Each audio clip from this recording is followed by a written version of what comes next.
আর দুঃখ দৈন্য তাহাদেরকে স্পর্শ করিবার পর যখন আমি মানুষকে অনুগ্রহের আস্বাদন করাই, তাহারা তখনই আমার নিদর্শনের বিরুদ্ধে অপকৌশল করে।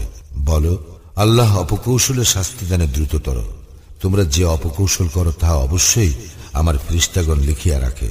তিনি তোমাদেরকে জলস্থলে ভ্রমণ করান এবং তোমরা যখন নৌকারোহী হও এবং এইগুলি আরোহী লইয়া অনুকূল বাতাসে বহিয়া যায় এবং তাহারা উহাতে আনন্দিত হয়, অতঃপর এইগুলি বাত্যাহত এবং সর্বদিক হইতে তরঙ্গাহত হয় এবং তাহারা উহা দ্বারা পরিবেশিত হইয়া পড়িয়াছে মনে করে, তখন তাহারা আনুগত্যে বিশুদ্ধ চিত্ত হইয়া আল্লাহকে ডাকিয়া বলে, তুমি আমাদেরকে ইহা হইতে ত্রাণ করিলে আমরা অবশ্যই কৃতজ্ঞদের অন্তর্ভুক্ত হইব।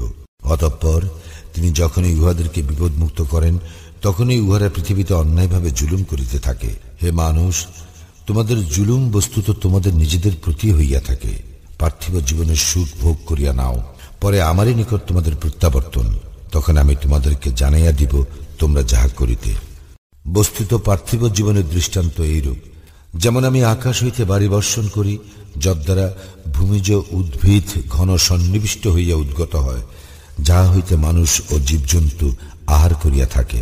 অতঃপর যখন ভূমি তাহার শোভা ধারণ করে ও নয়নাভিরাম হয় এবং উহার অধিকারীগণ মনে করে উহা তাহাদের আয়ত্তাধীন, তখন দিবসে অথবা রজনীতে আমার নির্দেশ আসিয়া পড়ে ও আমি উহা এমনভাবে নির্মূল করিয়া দেই যেন গতকালও উহার অস্তিত্ব ছিল না। এইভাবে আমি নিদর্শনাবলী বিশদভাবে বিব্রত করি চিন্তাশীল সম্প্রদায়ের জন্য। আল্লাহ শান্তির আবাসের দিকে আহ্বান করেন এবং যাহাকে ইচ্ছা সরল পথে পরিচালিত করেন।